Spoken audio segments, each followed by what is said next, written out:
My name is Donald Kirkley, and my association with H.L. Mencken goes back to my connection with the Baltimore Sun, which began in 1920. What you're about to hear is, to the best of my knowledge, the only recording of his voice ever made, except for a few transcripts of radio broadcasts which were not preserved. On June 30th, 1948, at the request of the Library of Congress, I persuaded Mr. Mencken to come to Washington for this interview. He was a somewhat reluctant witness, having a deep distrust of microphones, and he agreed to come only after I had baited the hook with the statement that his voice was to be saved for posterity. Because we wanted this to be a natural record, we did no rehearsing. He didn't know what questions were to be asked, and I made them up as we went along. So you're actually eavesdropping on an informal conversation following natural lines, and hearing Mr. Mencken speak just as his friends and associates heard him day after day. You will notice that his voice seems a little tired, and that there are some signs of the recurrence of his annual affliction, hay fever. He had reported a political convention for the Sun and had not quite recovered from the fatigue. During the recording, I mentioned the fact jokingly that what we were putting on tape might be heard by people 1,000 years hence. At the time, Mr. Mencken seemed to pay no attention to this, but on the way home he was thoughtful for a few moments, and then he said, "Do you really think that people will be listening to this 1,000 years from now?" I said, "Well, Henry, I hope so, for my sake as well as yours." The recording was made in a small room at the library on a warm day in June, and I now gladly turn over the microphone to Mr. Mencken, who was sitting opposite me, chewing his favorite cigar with some belligerence and looking somewhat like a literary lion at bay. Well, we're on the air. Henry? Air? We're not on the air. Well, we're on the platter. Let's call it hot air. Yeah, That's yeah. right. I'm a little confused after that ride over from Baltimore. Did you ever see such a hideous boulevard in your life? I suppose there are boulevards just as terrible, but I'd never have seen any. No. It's a disgrace to humanity without question. Why? Well, because it represents the American lust for the hideous, the delight in ugliness for its own sake. It's very appropriately, it leads to the capital of the United States. I remember you using that phrase quite often when you wrote for the Sun papers, the American libido for the ugly. Yeah. That was a favorite topic. Yeah. Well, the idea in that was this, that such horrible exhibitions are not due to mere ignorance and innocence. There is a positive delight in the ugly. If you go down the street in Baltimore in those endless rows of two-story houses on a summer night, you can look in them. They're usually illuminated more or less. And you notice you'll go sometimes for 2 or 3 blocks without seeing a single object that's not hideous. Not a single thing. Not even a picture on the wall or a carpet or a rug. Then all of a sudden, you'll see in even the meanest neighborhoods a house very tastefully decorated. Such as your house at 1524 Holland? No, mine is not one, but there is a colored woman that lived in the alley behind me who in a little 4-room house did a swell job of decorating. I don't know who she was or what became of her. She's finally disappeared. But she had this little house beautifully decorated with simple means. Cheap, but good. The color scheme was good, and the arrangement of things was good.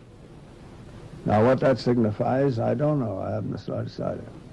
You were born in one of those 2-story row houses, weren't you? Yeah, I was born in Lexington Street in Baltimore near Fremont. And you still live in one of those 2-story houses? No, it's a 3-story. 3-story, well... It was 3-story, the one I was born into. My father bought the house I'm at present living in 1883. It's a mark of great success in a Baltimorean when he's born in a 2-story house and works up to live in a 3-story house. Yes, yeah, that is, but I had, unfortunately, didn't come up from that log cabin. My misfortune was that my father was relatively well off. It's been a curse to me all my life. Nobody will believe me on that ground. It seems to be the idea in America that no man is worth listening to unless he's had some experience in sweatshops. No, I'm all right. What are your earliest recollections of Baltimore as a boy? Well, I've written a book describing them. My first recollection is of the Oriole Parade in Baltimore in 1883. I've been told by psychologists and other such frauds that you couldn't possibly recollect anything that early. I was 3 years old precisely. But I remember it. I recall it very distinctly. And it wasn't told to me. Baltimore, I knew as a boy, was extraordinarily hot in summer and filthy. It was full of flies, mosquitoes. All kinds of epidemics were running simultaneously. But the people liked it. Food was cheap. Houses were comfortable, although we slept under mosquito nets. And I look back on it with great affection. I realized its limitations. There were no sewers, and water supply was bad. Typhoid raged all summer, smallpox all winter, malaria at all times of the year. I had malaria, but I escaped typhoid and smallpox. How, I don't know.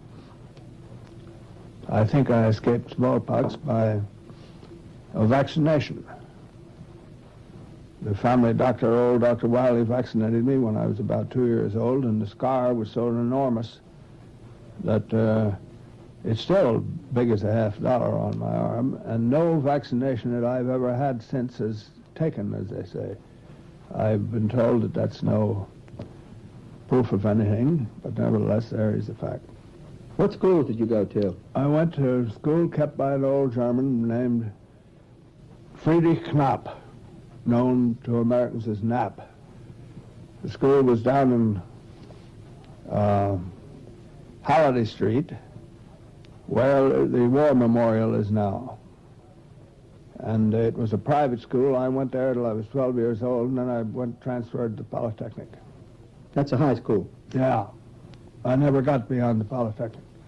I graduated at the Polytechnic very early. I was only 15. And never went to school since, thank God. Most men that escaped college have a regret that pursues them. But I must confess I'm much too vain to have any such regrets. I think of what I was doing when the boys of my generation were in college, listening to idiot lectures and cheering football games and doing all the foolish and silly and useless things that college boys do. I was a young reporter on the street, and I believe... How old? 18. I believe that a young newspaper reporter in a big city at that time led a life that has never been matched on earth for romance and interest. Well, the general belief is that you were a born reporter, and I believe there's an interesting story as to how you got your first job. No, the story's not interesting. I simply applied for it and got it. I never was a good reporter. Well, you see, already there are legends. The legends are that you offered to work for nothing and went out and came back with some big feature story. No, I never got a scoop in my life. They were the things that were esteemed in those days. They never seemed to me to have any sense.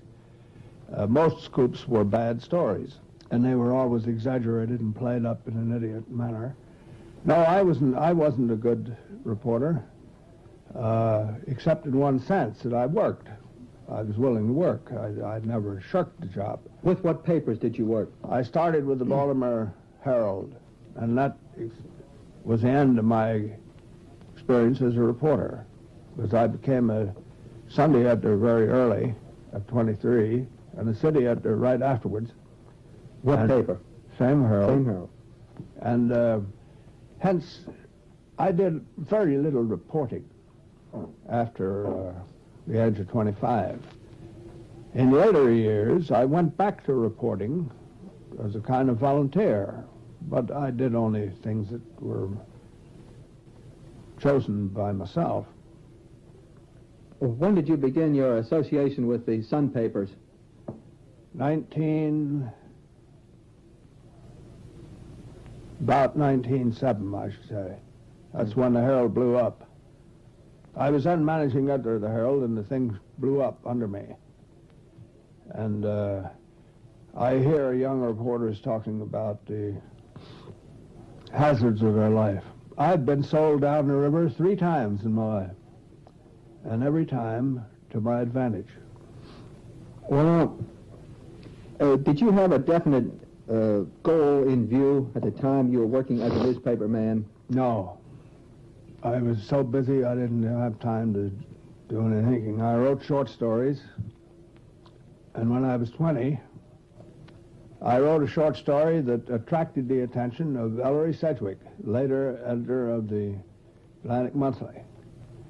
And Sedgwick took an interest in me and, in fact, offered me a job on a magazine he was then editing in New York called Frank Leslie's Popular Monthly. I refused it, but Sedgwick and I became friends and have been friends ever since. Insofar as anybody discovered me, it was Ellery Sedgwick. I see him very seldom in late year, but we remain on very good terms. Now, at a certain point, you established a beachhead in New York in what you might call literary circles and began commuting back and forth. How did you do that? How did that come about? Well, in 1908, I think it was, I was offered a job of writing a monthly literary article for the old Smart Set. That was one of many offers that I was getting in those days. I was getting fairly well known among the magazines, and they suggested things for me to do. I took it because it didn't involve going to New York. I disliked New York and still do, and didn't want to go there. Didn't want to live there. And I wrote that article for 6 years. And then the Smart Set blew up when the war came on in 1914. And, through a complicated series of events that are not interesting, George Nason and I acquired control of the editorial department of it. He had been doing a little shorter than while I had an article on the theaters. And we ran the magazine as joint editors for 10 years. And it was very valuable to us. We had something that is a dream of every young writer. We had a magazine that we controlled and which printed everything we wrote without any interference by anybody else. That was an enormously valuable thing. Most of the stuff that I printed in the Smart Set in those days, and some of it attracted attention, could not have got into any other known magazine at that time. Well, in the end, we both got tired of it, and I did especially, and Smart Set had a bad title, which we couldn't change. It was short of money, and there wasn't any future in it. We had sucked out of it everything we wanted, so we decided to start another magazine, and we started the American Mercury, which was an enormously different magazine. The Smart Set was the most dreadful piece of printing in New York, and the American Mercury was the finest piece of printing that has ever been done in an American magazine. And, well, we lasted 10 years there, and I decided to quit. Because I've had a feeling all my life that 10 years is long enough for any job. That after that it gets more routinized, and the man really is tired of it and had better clear out if he can. Now, when you were associated with the Smart Set and the American Mercury, it's a great surge of vitality was taking place all through the literary world in America. Yes. The new writers were being discovered, some of them now famous, and you had a great deal to do with that, you and Nathan. Well, we did our share of it. We were always especially alert for young authors. We discovered, remember, a great many who never amounted to a damn. They disappeared in their time.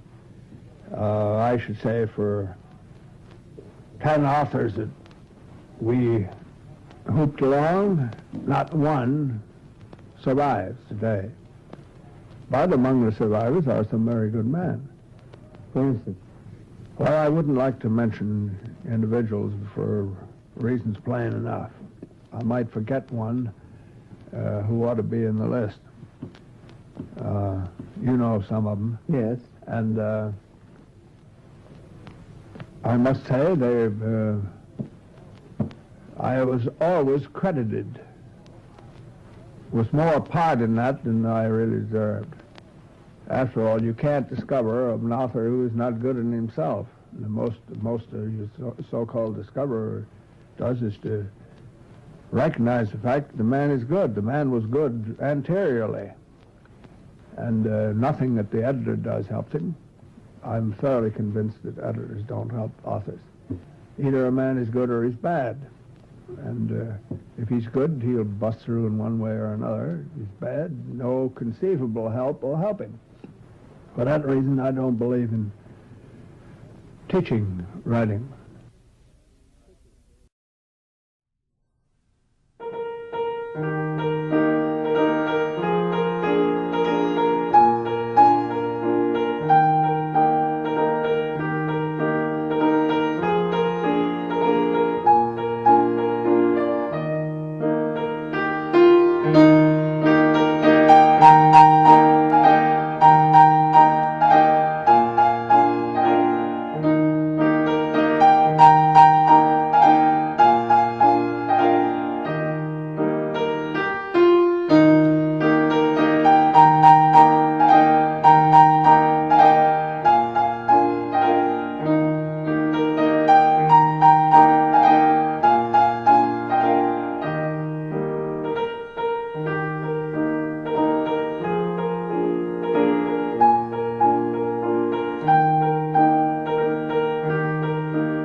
Do you remember the Battle of the Century?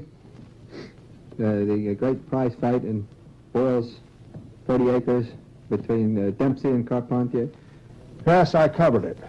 I covered it for the Baltimore Sun and the New York World. There was a very curious episode, that fight. There were a lot of professional sports reporters there, and they were all unanimously in favor of Carpentier for sentimental reasons.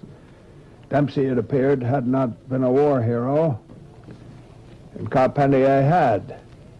And while it was plain to a child who looked at him that Carpentier couldn't conceivably beat Dempsey, why, these reporters, some of whom were very good, constantly sought during the fight for evidences of Carpentier making some impression on Dempsey.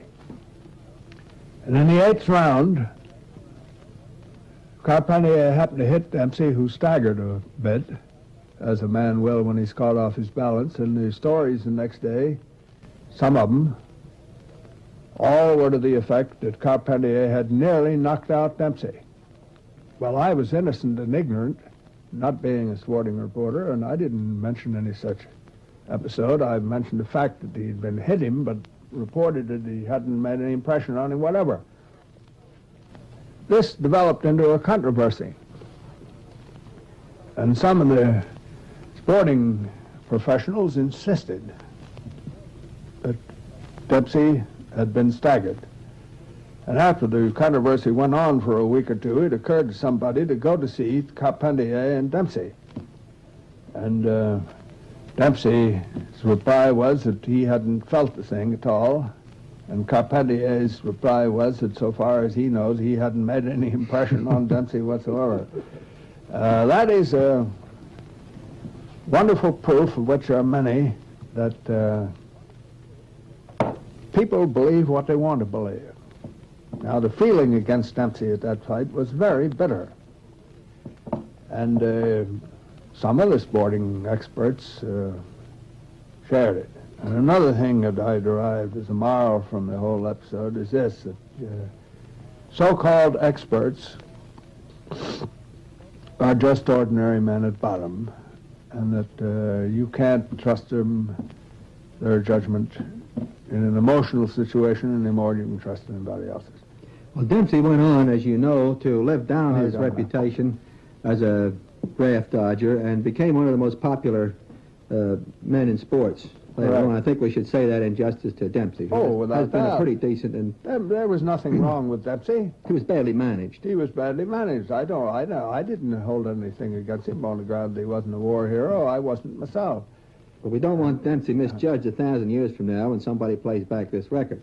Well, naturally not. I think that Dempsey later on kept a saloon in New York, which I often went into, which had good food and the best mint juleps ever served in New York.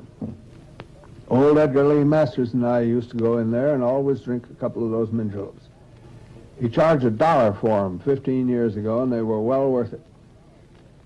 I don't think you'd better go on record as a mint julep drinker. Isn't beer your main... I don't drink much beer. That's a legend that's... I know, but I mean, aren't you, haven't you always been a connoisseur of beer and a champion of beer as a drink? Yes, I think beer is a cheap, excellent drink. I mean, you were always making us thirsty during Prohibition by mentioning the better brands of European beer with which you were acquainted. I remember that distinctly. I naturally, when I went abroad, drank the wine of the country. And if I was in Germany or Denmark, I drank beer. If I was in Italy, I certainly wouldn't drink beer, or Spain, or even France, although the German beers were always for sale in France. That was an exaggeration, my beer drinking. I'm actually ambivalent. I drink every known alcohol drink. What was that word? Ambivalent. That's a very fine word. I drink every known alcoholic drink and enjoy them all. And I've always learnt early in life how to handle alcohol and never had any trouble with it. The rules are as simple as mud. First, never drink if you've got any work to do. Never. If I've got a job of work to do at 10 o'clock at night, I wouldn't take a drink up to that time. Secondly, never drink alone. That's the way to become a drunkard. And thirdly, even if you haven't got any work to do, never drink while the sun is shining. Wait until it's dark. By that time, you're near enough to bed to recover quickly. I think the danger of alcohol is largely consists of this. If a man starts to drink too early in the day, or when he's got anything that puts a strain on him to do, as the alcohol goes out, or even while it's still in, he notices a letting down. No man can work as well with alcohol in him. He notices a letting down, and he's tempted to drink some more, which removes that feeling of being let down. And the result is he gets on a wheel, and he drinks too much. I am fond of drinking a reasonable amount. My doctor tells me that in his judgment, and he's one of the best doctors in America, alcohol to a man over 60 is not only harmless, but a positive benefit. He said it has an effect on the heart muscle that seems to be very salubrious, and that the man who drinks a moderate amount, at least according to my program, is not only not harmed, but benefited, which is good news to me.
As you know, I myself evolved or degenerated into a dramatic critic.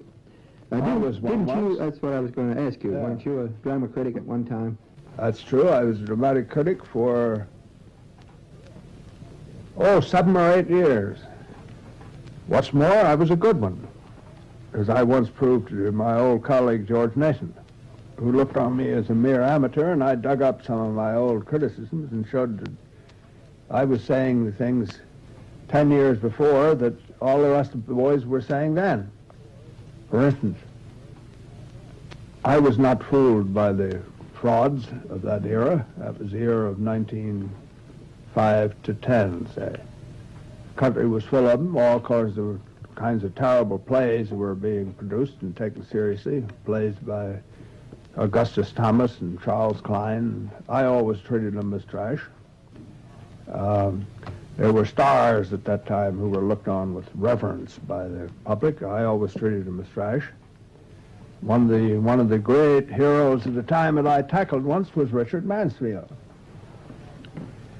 He was a kind of demigod in those days. And I told the truth about him when he played in a play called Don Juan by Schiller. He was playing an 18-year-old boy, and he was a man in the 50s. And he looked it. And it was a foul and terrible performance. Well, it got under Mansfield's skin, and he wrote me some letters protesting and invited me to come to see him, which I never did. In those days, I made it a rule never to meet an actor if I could help it. A very good rule. Yeah, it was a good rule. I had nothing to do with stage people. I naturally knew some of them. Some of them I was very fond of. But I did not frequent theater society, and never in my life did I go to a theater party given by a manager to celebrate the opening of a new play, and I assume that they still give such parties, do they? No more. The theater is too poor at present. Yeah. The movie people give the parties. Do they? They're ghastly. They're worse than the theater parties. To come back to something that I intended to ask, what do you think of the newspaper guild as an influence in journalism? I think it's been I think the idea of the newspaper guild is good, but the influence of the guild has been bad. Almost unqualifiedly bad, for the reason that it got into the hands of the wrong men. Beginning with the first of them, Hayward Boone.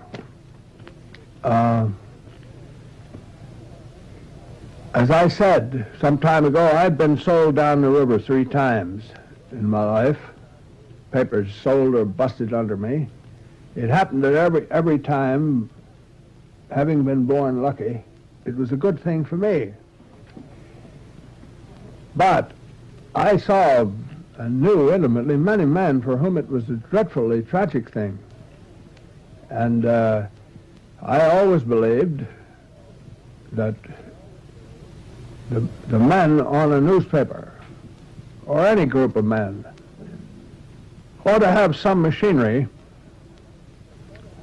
for compensating their individual impotence. I lived through the time when a old-time ice wagon driver city editor might come down in the morning with a hangover and fire a man simply because he was in bad humor. That is not theory. I've seen it done. I was a city editor and fired men, but I never did it for that reason. But I probably did it for reasons that were just as irrational. I didn't like the man.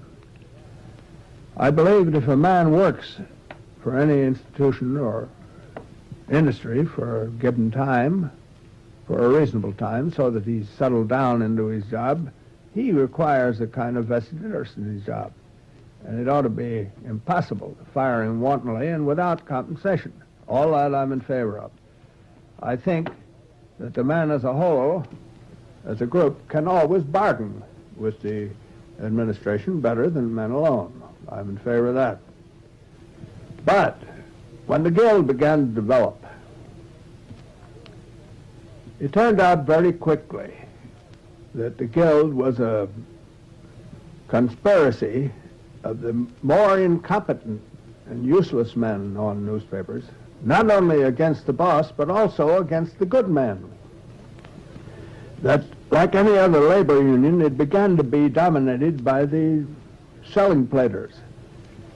And it hence made its fight along lines that were, to me, silly. For instance, its fight to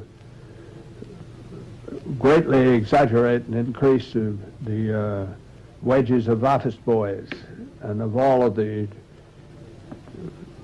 third-rate people that hang around the edges of a newspaper staff. When I negotiated with the Guild, as you may remember, I tried hard to separate the actual newspaper men from all these auxiliaries. I don't care. I think the auxiliaries ought to be represented.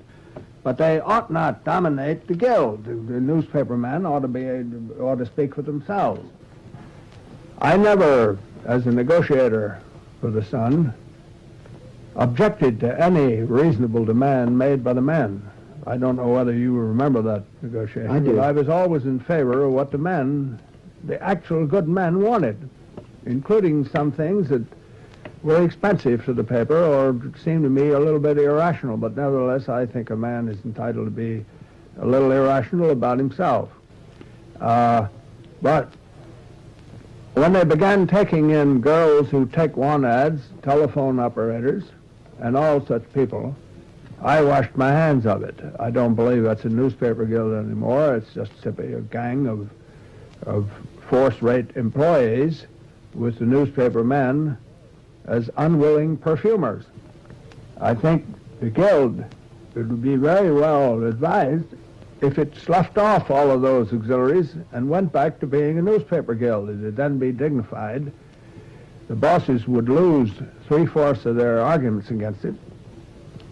And the higher administration on newspapers would be more friendly. Remember, the higher men on newspapers are nearly all men who have been active newspaper men. There are very few that haven't. I don't know anybody on the Sun papers in any executive position who hasn't been through the mill. Do you? No, I don't. A man that hadn't been through the mill would be a rather useless man. He'd never be chosen for his job on grounds of merit, be some extraneous thing. But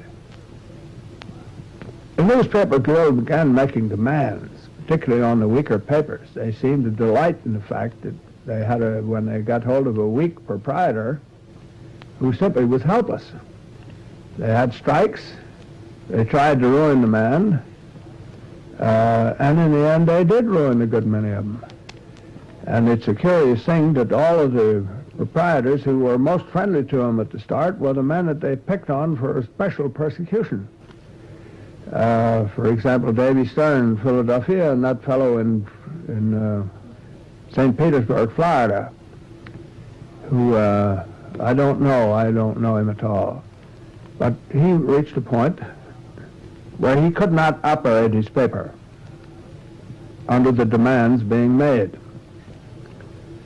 And he had two choices. One was to fold his paper, sell it to somebody, or sell it to somebody, and the other choice was to fight him.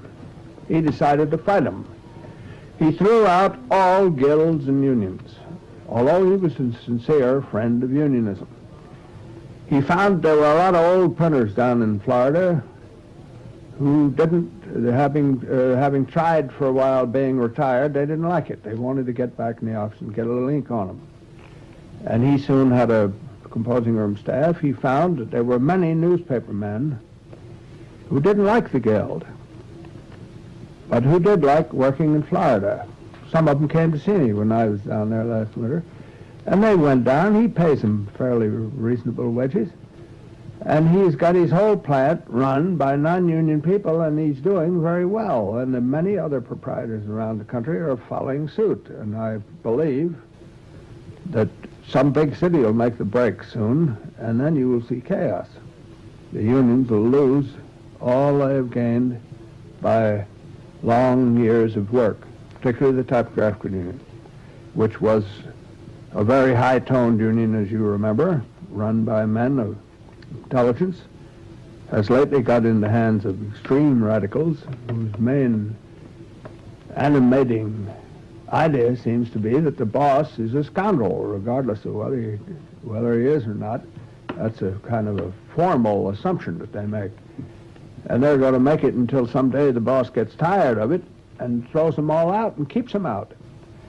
There are papers at this minute that have no union organization whatever. One is one of the most prosperous papers in America, the Philadelphia Bulletin. Nobody in the Bulletin has to join the union. They have no prejudice against the union man. He can belong to the union all he pleases. He can work in the paper. They pay good wages. Always a little above the union scale. And he's up now a little above. I think the union scales in some crafts are getting so preposterous that there'll come a time soon when newspaper proprietors will simply refuse to pay them.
That's all. Blue sky, smiling at me, nothing but blue sky do I see. Oh, to,